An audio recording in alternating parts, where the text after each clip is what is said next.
Perfect. And then Dr. Messina, and then Dr. Messina, you'll unmute yours as well. So, okay. Very cool. Thank you. All right, everybody. Well, welcome. Tonight is the Team Z Global call, and we're so grateful for everyone joining us this evening. And again, seeing familiar faces and new faces. And I'm just so incredibly thrilled to be able to introduce the face that I have not seen in a while, but we did have an opportunity to work together in a previous company, and we worked on a couple of different events. And I just want to give a little bit of a background on Dr. Messina because it's very extensive and it has so much to offer about the journey that he has been on, which has been extensive. And I love the fact that it involves so many additional things that are wonderful, that adds variety to everything that he has to offer. So for 38 years, he has been in the medical profession, and he started as a family practitioner, and then he had a solo practice for a while, and then he worked in a group family practice, and then he was a medical director for a complementary wellness center, which I think is just fascinating and really speaks to his amazing heart of service. And then one of the things that I remember first time I heard him introduced that I was so fascinated by is the time that he spent in research. And from 1999 to 2010, he was the principal investigator for a number of clinical trials and really got into the deep-seated science behind what pharmaceutical companies were doing, what they were proposing. And it's fascinating to have that kind of a background that he gets to bring to us in Zalevo. He was also the vice chairman of the board for an independent ethics committee overseeing pharmaceutical research for 5 years. So not only was he evaluating the research, but then he was making sure that pharmaceutical companies were operating ethically, which we're so incredibly grateful for that service. And then he spent 8 years with Isogenics and then has joined Zalevo Labs as of 2021. And currently he is doing private consulting in the healthcare field as well as pharmaceutical and the financial industries, because he's quite a whiz at that too. And he works for healthcare advisors for Signify Health Inc. It's quite a varied background, and it's just so extraordinary. And we're so grateful that you're here. Thank you for joining us, Dr. Messina. Oh, it's my pleasure. This is, of all the things I do, this is the most fun. Oh, I'm so glad to hear that. And we really are so grateful for your time.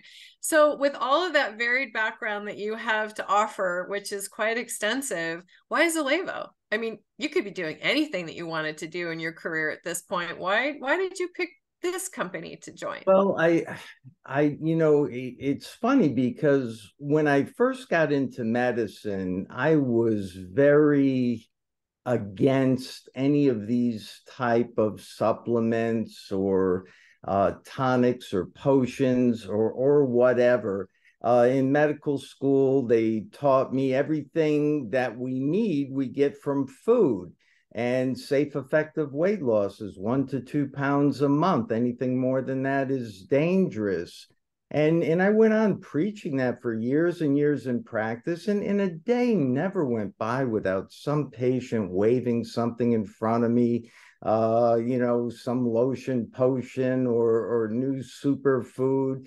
And they go, "Hey, doc, what about this? What about this?" And I would always smile and put my hand up and say, "No, thank you." And I do it for a number of reasons. Number one, I knew nothing about what they were showing me. And number two, I really didn't have time to look into it.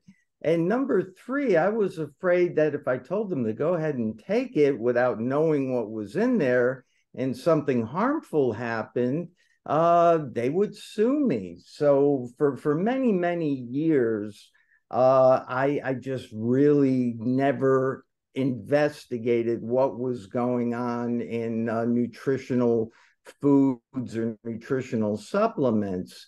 And then when I got involved in the last company I was with, a patient of mine went and took it against my medical advice, and I was concerned by the results he had. I wasn't impressed. I was concerned he was doing something harmful. And that's when I began in earnest to investigate these things. And in the previous company, I had a good run with doing that. And I just left for personal reasons, but my curiosity about nutraceuticals continued. And then this opportunity popped up. And one thing that was different with this is that everything was opened up to me, from the ground floor on up about making these products, which wasn't that way with the previous company. So I got fascinated even more. And I've been doing this now for close to 2 years. And I have to be honest, I have not gotten through everything yet. But this was the first company to completely be transparent and open everything up, every ingredient, where everything is sourced. So I feel extremely comfortable now being here because I really have a say now in how these products are made, which I never had before. So that's kind of why I'm doing this.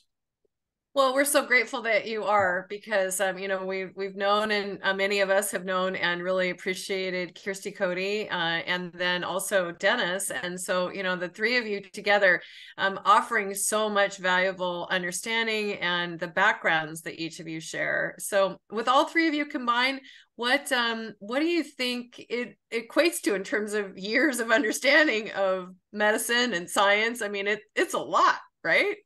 Well, one of the big reasons I decided to do this, because quite honestly, I have grandkids. I was kind of winding down. I wanted to spend more time. And when Dr. Harper, contacted me about this, I said, no, I'm going to spend some time fishing. He said, you're going to get bored. And then, I talked to Kirsty and I started looking at that, and they were right. I was getting bored. And quite honestly, I never really enjoyed fishing. So I decided to do this, and I'm glad I did. It's been a lot of fun and it's been fascinating. Well, and we're so grateful that you're a part of the collective, because we get the benefit of your expertise. And so, there's a lot of different things that we could talk about with you tonight. And so, what we kind of wanted to be able to hone in on a little bit, is this thing that we've got a whole bunch of data and information out there on the internet, and a lot of it is contradictory, a lot of it's unclear.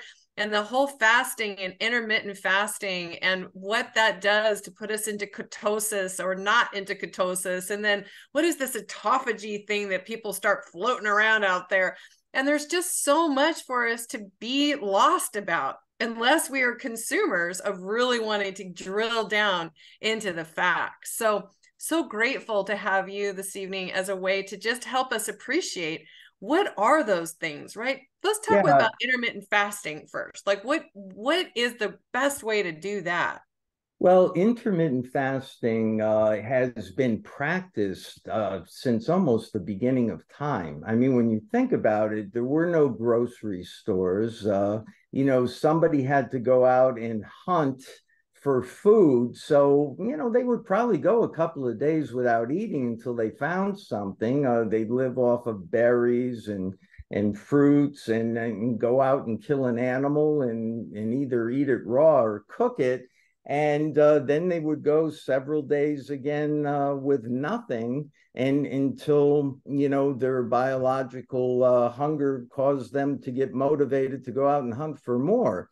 Bringing that several centuries into the future, a lot of different cultures used intermittent fasting as a way to sharpen their mind and cleanse their body.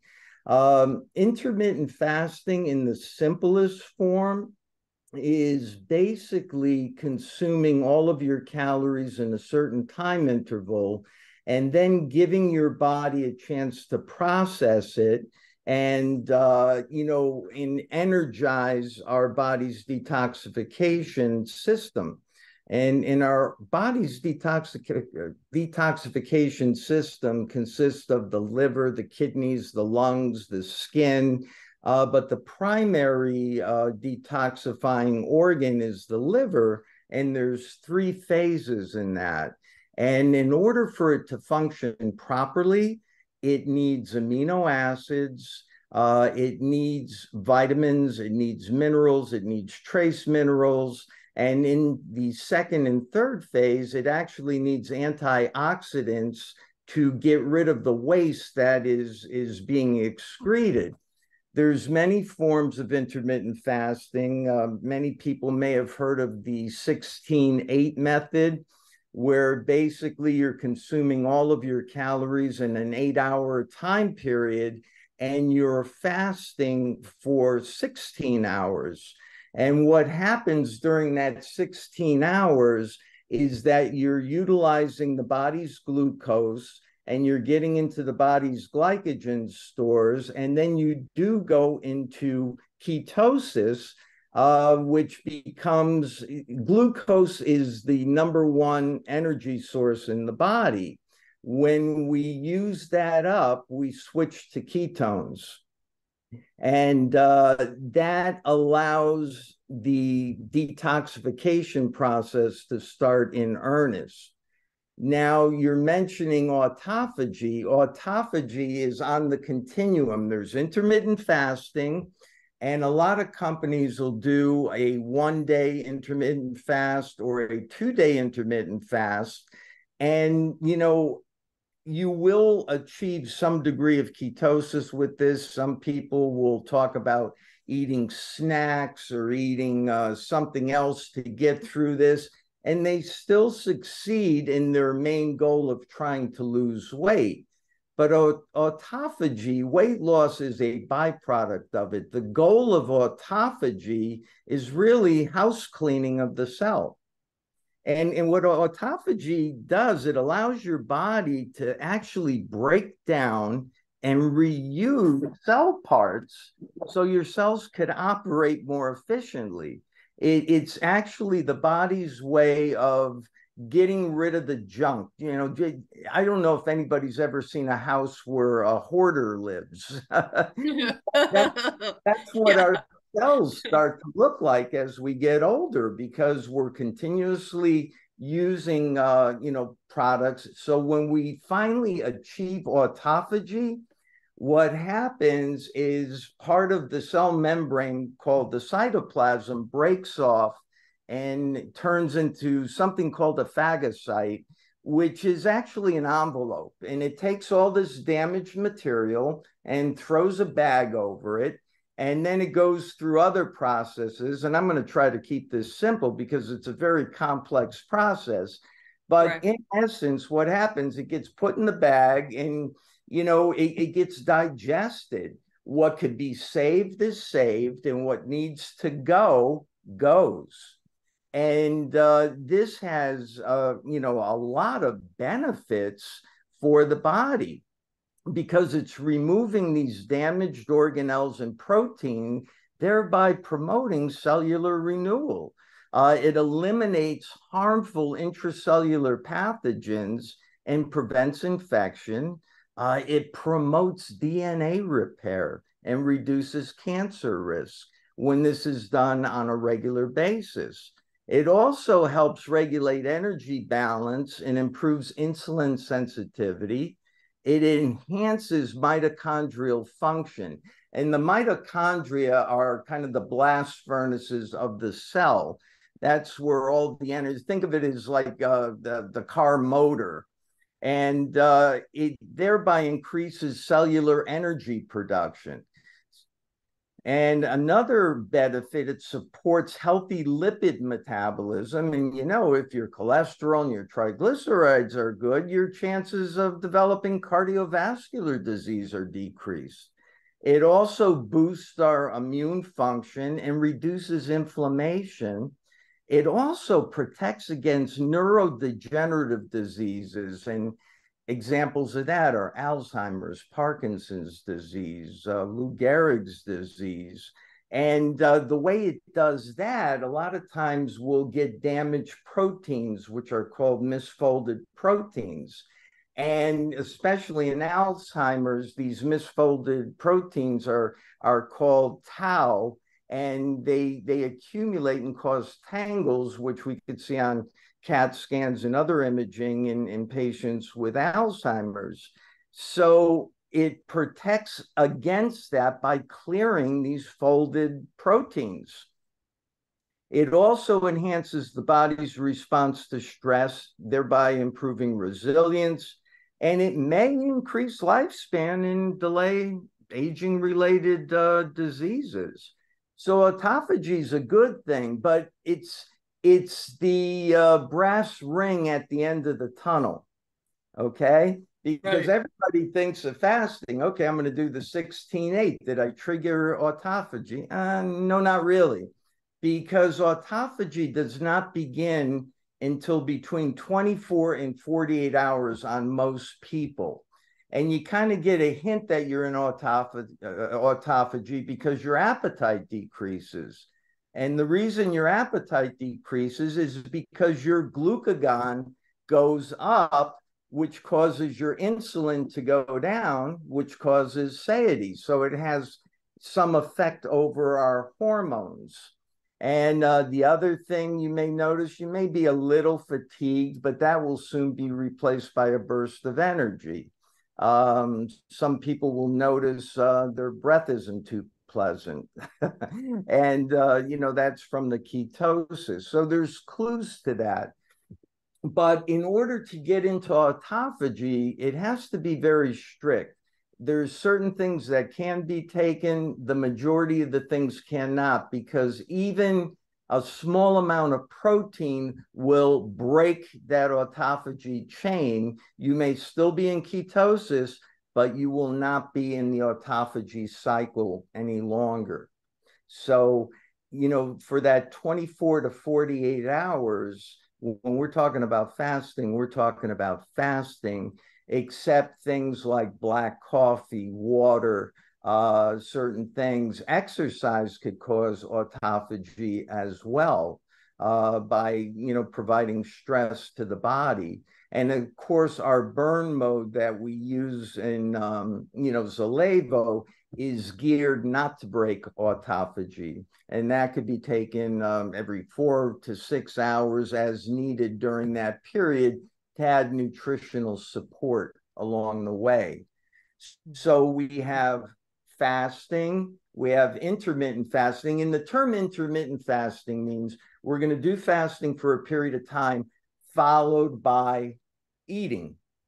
And in previous companies, that was followed by a high protein, regulated meal. Same thing here in Zalevo, is that we recommend really after you've done a 48 hour or, a 2-day fast and have achieved autophagy, the best thing to do to break that would be a Zalevo shake rather than a full meal, because you have your amino acids, you have your vitamins, you have your minerals, trace minerals, you have everything your body needs to restart and help the autophagy to completion by getting rid of the debris that it's set aside.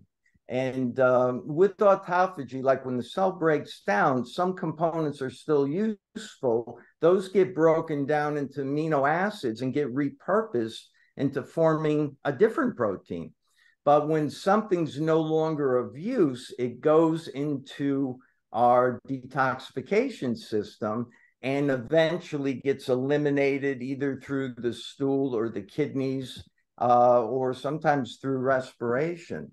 I don't want to get too complex and No, it's great. And one of the things I forgot to encourage people to do is to make sure and bring out your notebook and be ready to take notes, yeah. because I knew it would be really important But for us to get we it could have great. questions at the end of this. I really feel that with things like this, the simpler the better. I Totally. mean, think of it as is really it's deep cleaning. Autophagy Mhm. is deep cleaning because our cells work hard. It's just like anything else. things break down. Can it be repaired? Okay. Can it be repurposed? Does it need to be getting rid of? And that's what happens during the aging process. We start accumulating all this junk in our cells, and then our cells don't work right anymore. We start looking old, we start feeling old. And if we started getting rid of our junk, through this process, maybe we wouldn't look as bad or feel as bad. So that's one way to look at it. Well, I just think of it like my closets, because There we you still go. have kids' stuff in our closets, and I've been removing the junk, and I'm just telling you what, it feels so amazing. And if you think about, making your closet something that you can actually open and, take Well, advantage of when you need them. that's a great example, because I remember when our kids were small, as you buy them all this stuff and it ends up going in the attic or into a storage bin or something. And, suddenly they're about 10 years old and you've got this mass of stuff. Mm-hmm. So I know several times my wife and I went through all this stuff. Should we keep this, or we'll keep this? But we ended up throwing out 80% of it or donating 80% of it. But we would make piles, useful, not useful. And then when everything was cleared out, we felt better. Exactly. It's like you've lightened a load. So if you do the same thing with your cells, you're going to feel better. Absolutely. Well, and you've heard kind of this marker of like 36 hours is sort of the ultimate point to try Yeah, to achieve, right? yeah. Between that That, 24 to that 48. it's kind of like a bell curve. Everything in medicine is a bell curve. And, basically it's shaped like a horseshoe. And Mm-hmm. on the left end of the horseshoe is 12.5%. And on the right end of the horseshoe is 12.5%. And in the middle of the horseshoe is 75%. And every treatment, every medical strategy is based on that 75%. Okay. Yeah. Every medication that's made, everything is geared toward that 75%. That, the best result we could get is for 75% of people to have a similar result. But there's still 12.5% that'll underperform and 12.5% that'll overperform, always, always. Yeah. Well, I mean, if we can all like, strive for that 48 hours and be in that overperformance part Yeah, of the yeah, curve, yeah, yeah. that would be awesome. Well, and it is like it, and it's relatively new, right? Isn't it my Yeah. understanding that the discovery of autophagy has been fairly recent? Yeah, I don't know if it's just recent. It's always been known. And again, there's 5 stages of autophagy, which even pronouncing the words is painful.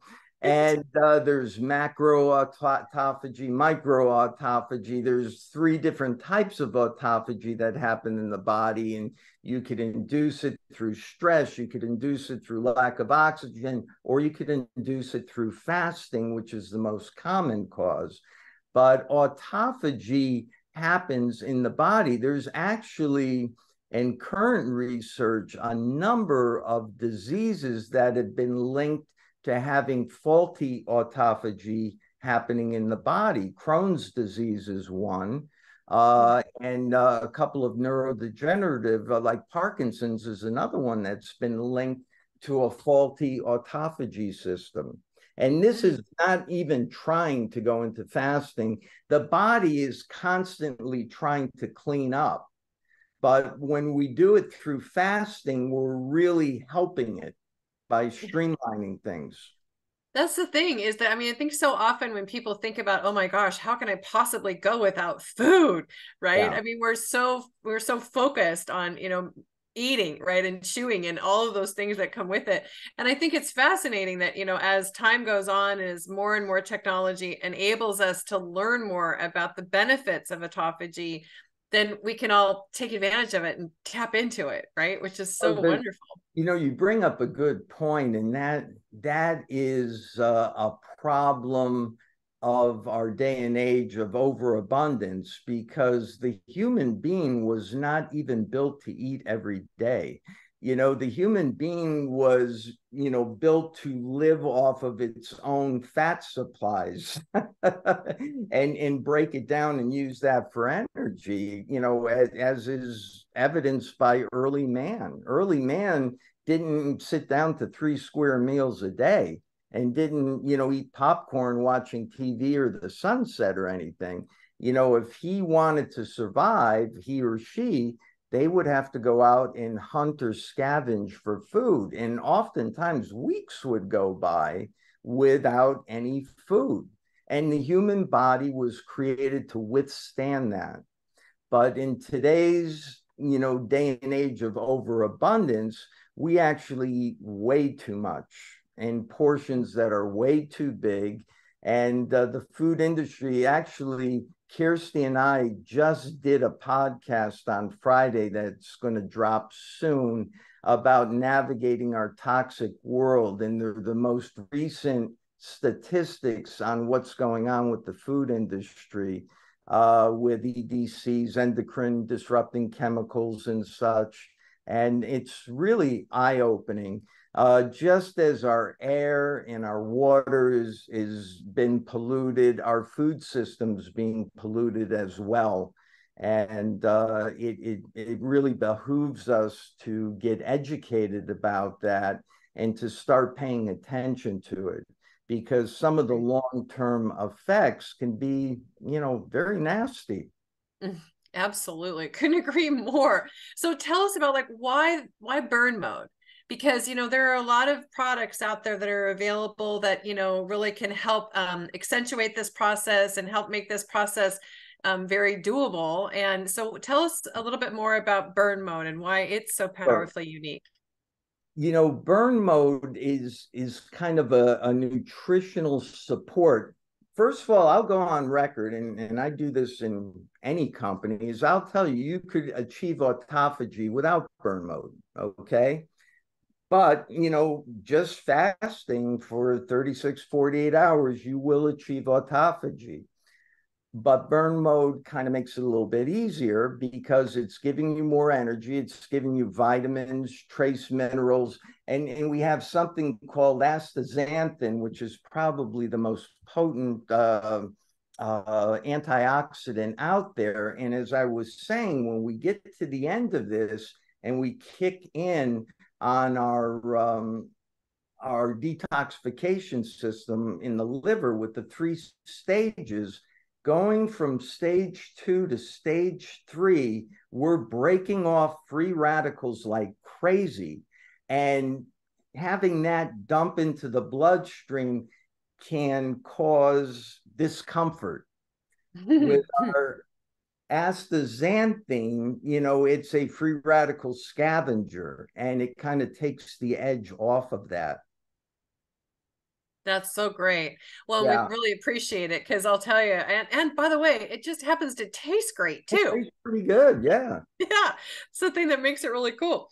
Okay, so if you were to summarize what you've just shared with us in terminologies that all of these people who are in conversation with wide ranges of knowledge about nutrition and supplementation, what would be a few words or a key phrase that you'd really want to encourage each of us to adopt in our language when we're sharing Zalevo and the benefits that you've just shared with us with others? Or, a conversation I have with people, how are you feeling? How do you feel after a meal? Do you feel bloated? Do you feel over full? How's your energy level? Are you sleeping good? Do you have bounce in your step? Do you feel clean, fresh? And if the answer is no, I would bring up, have you ever heard about intermittent fasting? And then, I could explain that. It's a combination of going without food for a period of time, followed by gradually reintroducing food, and it has health benefits. And, also, autophagy is a tough one to bring up because it's very complex. So I usually talk about and get them into the intermittent fasting first. and get them doing that for a while. And they say, you like this, you like the way this is making you feel. Would you like to feel better? Like, is that possible? Can you do that, more? that is possible. We could do more. And you know how it's like that old story. How do you eat an elephant? One bite at a time, right? I Mhm. mean, you've got all of this heavy duty scientific jargon that you're beating people over the head with. And the first thing they don't understand, you're gonna just they just check out. They put a smile on their face, and you know, you could wave your hand in front of their eyes. Right. So, you know, you could ask, have you ever fasted? You know anything about this fasting? Do you know why people do it? Have you ever tried it? And I know here in Zalevo and in other companies, you know, people aren't always successful at the first try. You know, and I'm here to tell you as a doctor, you are not going to die. And don't get me wrong, there are people with certain medical conditions which you do need to take certain things into consideration. Insulin dependent diabetics, people that suffer from hypoglycemia, you know, they need to do this with caution or check with their doctor first. But far and away, the majority of people, no one will die doing this, and unless they have any profound medical illness that would cause a problem. So, you know, I'll tell them, I'll see how far you could get, or try with the 16-8 first. Okay, you did that. You want to feel better? Try 24 hours. Ah, you see, you felt better. Now let's try 48 hours. And you know, take it like that in steps, and I, you kind of do it with them. Do it with them. yeah. It's so great, right? Because thank you so much for sharing that. I really appreciate it because some of us have come from an environment where it was very regimented, right? There was really only one way to do it. There was only one systematic way to look at our fasting and our cleansing. And so it's really great to, I think it empowers people if they It does. understand the benefits, right, of achieving X number of hours, let's say it's 36 eventually, even if they don't know what autophagy means, to do it in chunking it out in those small incremental steps is very powerful. So I really appreciate that tip. That was really great. Thank you. Yeah, Is there I mean, anything else that you'd like to add, Dr. Messina, that you think these folks would be able to benefit from, you know, with our subject this evening? you know, autophagy is being studied. You could Google autophagy and go to like PubMed or something, and there is probably 2,000, 3,000 citations on it. It's being, you know, researched more and more now. And it's actually being looked at as potential lifestyle treatments for certain illnesses. The medical benefits of it have been known. I mean, autophagy is essential, you know, it's a body process that unfortunately our overeating is preventing it to happen on a natural basis. The cavemen had autophagy. Theirs kicked in normally. Even during the Middle Ages, people didn't eat like we ate, and they'd go on a march or they'd go to war or whatever. They'd go several days. Their autophagy kicked in. It's been with us since man has been alive. Modern man is shutting it off by overeating, by eating like every hour, by eating constantly. And you know, that's why I think we're seeing record amounts of these autoimmune illnesses. That's why we have an obesity epidemic. That's why we have a type 2 diabetes epidemic, because we're overriding our natural security systems that were in place that aren't functioning any longer. Is there too much of a good thing? Can you go too long? And if you do, what is that marker? Well, you know, like I said, people have gone like a week, Right. you know, and they felt pretty good, and then they just kind of calmed down. What happens after 4 days? Okay, you will start experiencing lean muscle mass loss. Mm. So that's something to keep in mind. Okay. And that is one side effect of just not consuming calories for long periods of time. And the older we get, the more we try to hang on to our lean muscle mass. Right. Because, from the age of 35 on, we're starting to suffer the ravages of sarcopenia, which is age-related loss of lean muscle mass. We get into our 60s and 70s, and once we lose a significant amount, putting it back is like climbing Mount Everest. So that's one thing I would advise against doing extended things, because you will lose an extensive amount of lean muscle mass by overdoing it, and it's not really necessary. Okay. The 36 48 hours should be sufficient to let the process do its cleaning mechanism, and you could always do it again the next month, or on a periodic level, so you really don't have to overkill on one time. So that would be my next question. So how frequently? Are you suggesting do this once a month? Do this It, every it, other week? Do it this once depends a on quarter? what your aims are, and where you're starting from. If somebody has been eating clean and they're in great shape and they've got a good amount of lean muscle mass and they go to the gym every day and they've been leading a very healthy lifestyle, they may need to do this like once every couple of months. When somebody's in that kind of shape, they'll know when it's time to do it, because their body's going to tell them. Mm-hmm. They're just not going to feel as good as they were feeling, and they know it's time. Mm-hmm. If somebody has not been eating well, has been living on processed food, is very much overweight, it hasn't been exercising at all, probably doing it as part of a weight loss regime where you're trying to do this for weight loss. Like I said, I would ease into it. And, I know there's been people that have done it every week for the 2 days and then come off and then gone back. And that will help, delay the lean muscle mass loss. So doing it weekly, if you really have a goal to do that, as long as you're not getting overly fatigued or have no untoward effects, is okay to do. You may find, it works best for you to do it every other week or once a month.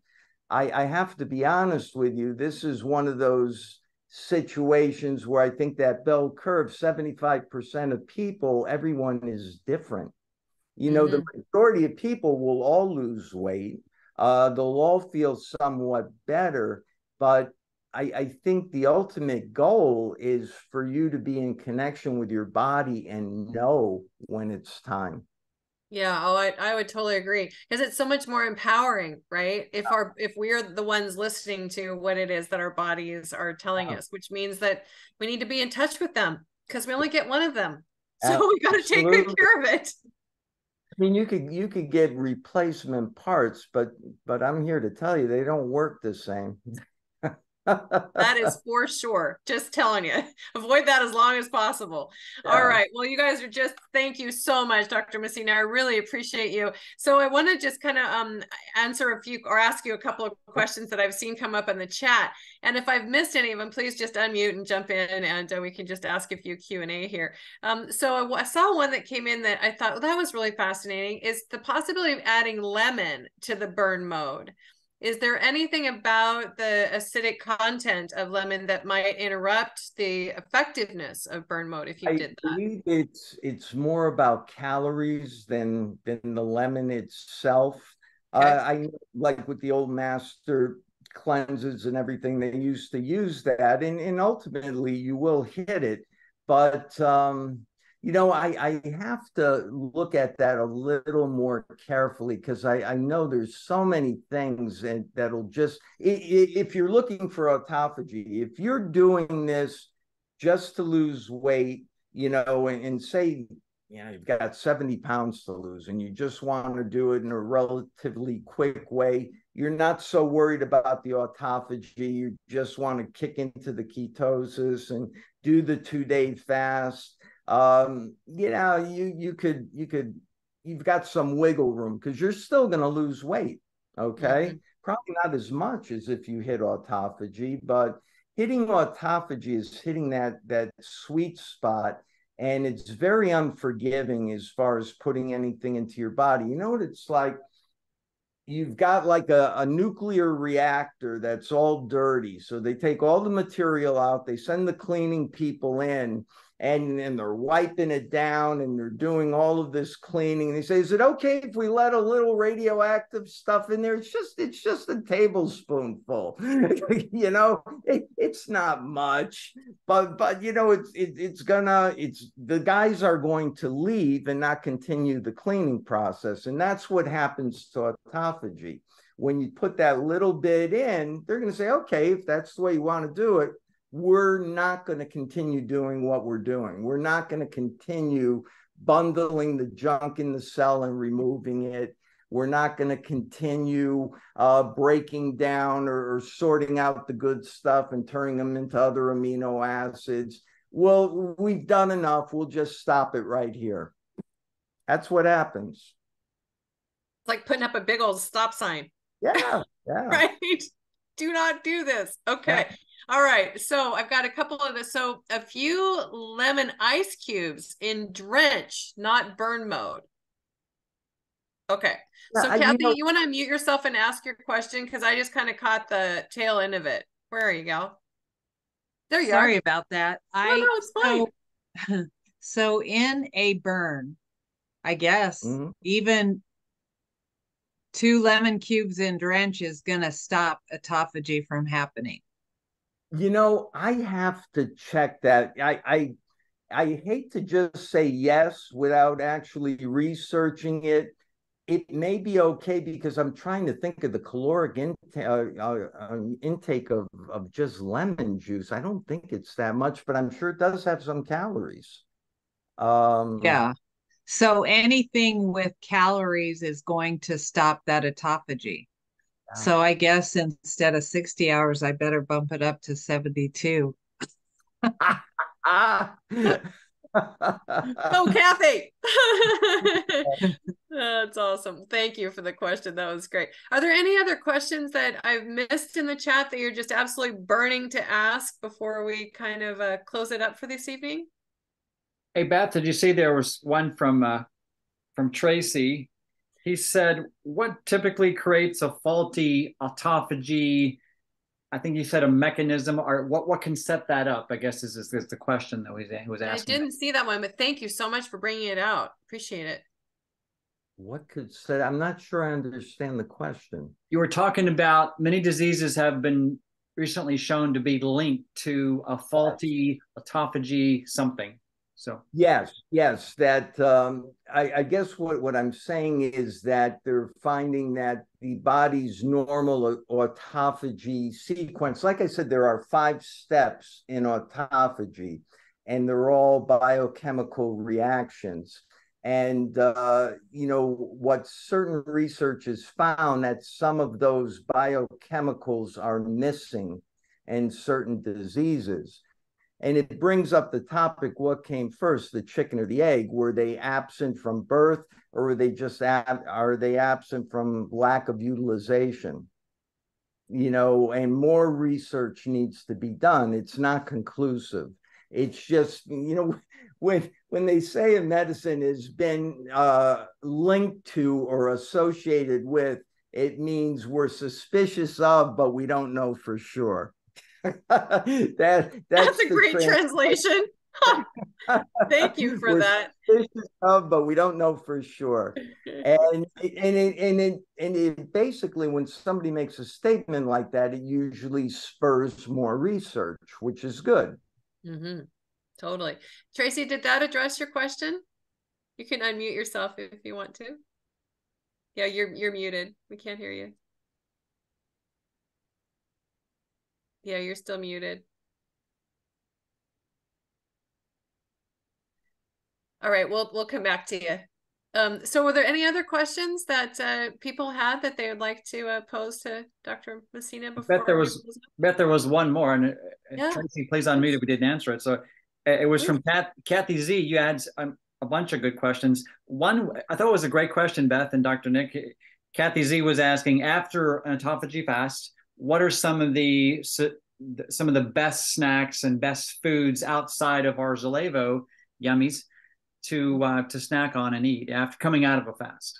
I think, ideally you're coming out of a good, 48 hour, 56 hour, fast. You've hit autophagy. What I do the next day, I'll have 2 Zalevo shakes.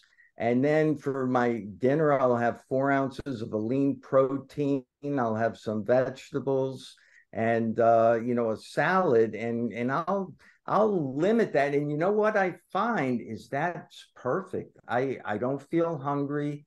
I feel still like energetic. And then the next day I'll start varying it a little bit. But the thing I will tell you not to do is go out for pizza right after you hit autophagy, or have a big high heavy carb dinner or something like that, because you're going to feel like you got shot out of the sky. It's going to be horrible. Good tip, thank you. So Tracy, I'm sorry, I saw that you unmuted. We probably have another one here, but yeah, was your question answered the way you'd hoped it would be? Yeah, but I have one more to add to it. Are they finding any correlation, let's say, with this faulty scenario that the patients have the MTHFR gene? Not that I'm aware of. But like I said, suspicion has been raised. So it's funny when they do these researches, obviously they start with the mice, then they go to the chimps, and then they get to the humans, to get really into it. But they're looking to, now with the gene sequencing and everything, they're looking to see if there's a missing gene, or whether a gene has been turned on or turned off. So different research on the same thing will take about 20 different directions and get a piece of the answer. And then when they get multiple pieces, they'll have a different kind of research that tries to get the answer that you're asking. And that's unfortunately how it works. No, but it was really interesting when you started mentioning the absorption of the biochemicals. Yes. And again, we could think about it and that makes sense, but the problem is now we've got to prove it. Right. Yeah. Right. Absolutely. Well, thank you so much, Tracy. So Kathy, did I see you wave your hand that you had another question that you wanted to pose? You're muted. And Greg too. I typed it in the comment, but on the day after a fast, do you suggest staying away from all carbs, or could you have like half an avocado in your salad, or half a baked sweet potato, something like that? You know what it's doing? If you stay mostly with the proteins, you're kind of riding the ketosis slide down to an easy landing. If you do overdo the carbs, it's like, you pull a parachute and you get jerked up into the air again.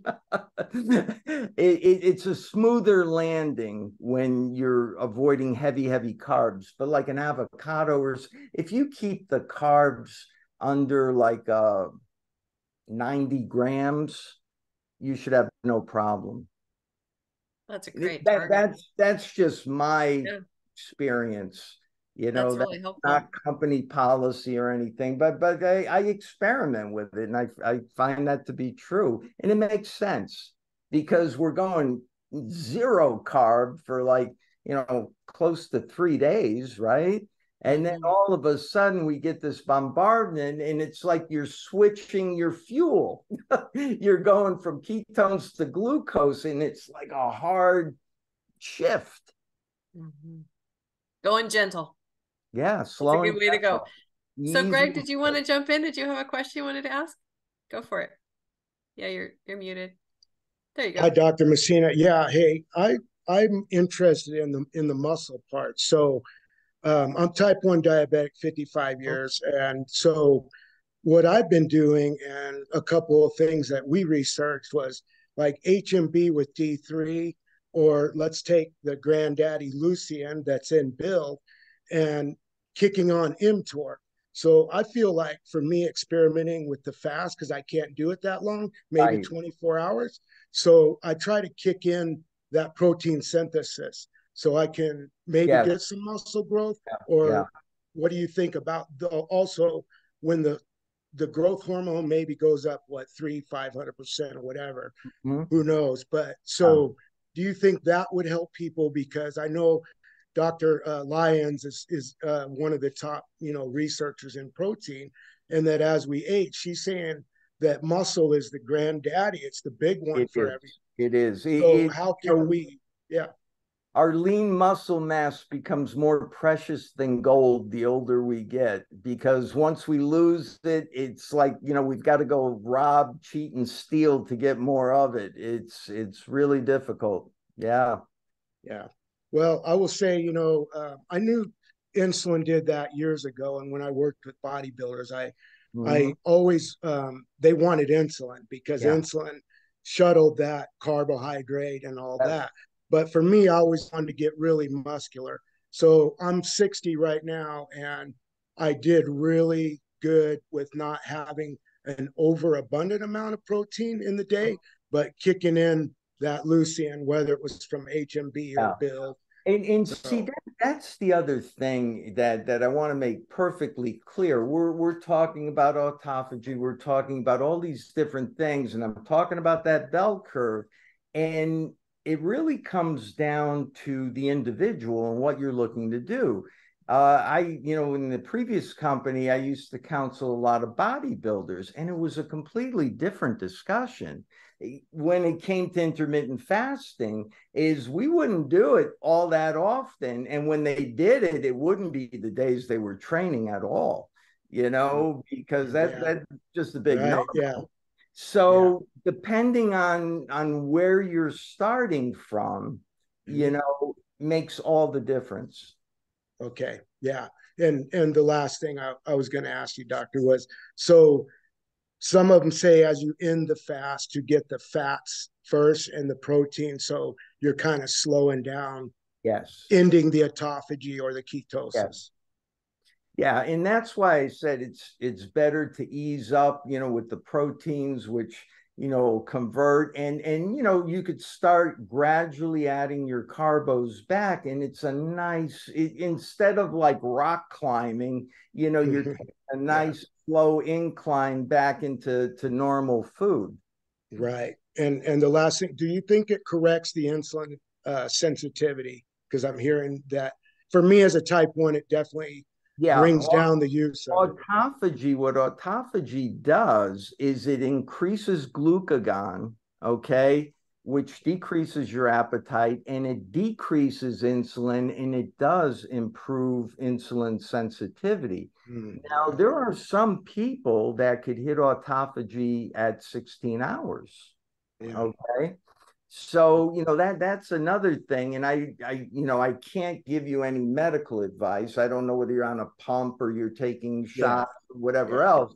But, I find that, if I had my own patient and they were really diligent about checking their sugars, you could experiment with it a little. And, especially if they're very responsible. And I've had several of them that could do it. By really being, fastidious about monitoring their sugars. And they were able to do it. And in the long run, they improved their insulin sensitivity. Yeah, absolutely. And I'll tell you, I wear a CGM, and I call myself an expert in diabetes, and I've studied it my whole life. My parents were in the medical field, but it definitely lowered the amount. And with the cost of insulin, with my insurance right now, it's $300. So I actually save a lot of money because I hardly go through. When I don't eat right or I don't take care of it, just a 16-hour fast lowers it by at least 50% on my insulin need. And then I just try to stay in that protein and low carb, like you said, 90, 70 grams a day, maybe 90 would be a lot. Yeah, definitely works. Yeah. Oh, yeah, thank you so much. Thank you so much, Greg. I really appreciate it and love that your expertise is in something that, it's all on our minds, right? I mean, in terms of how we can help people that suffer from any form of diabetes. So thank you so much. Really appreciate your questions.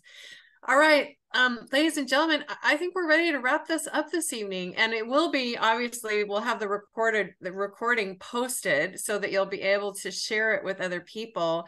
And if we could just unmute our lines and just show Dr. Messina some tremendous gratitude for his time and his willingness to share with us tonight, that would be great. So thank you so much, Dr. Thank Messina. you. Thank you, Dr. Thank you Messina. very much. Thank you. Have a great night. Thank you very much. Thank you. Bye, everybody. Bye, everybody. Bye. Great job, Beth. Thank you, Nick. Oh, you're quite welcome.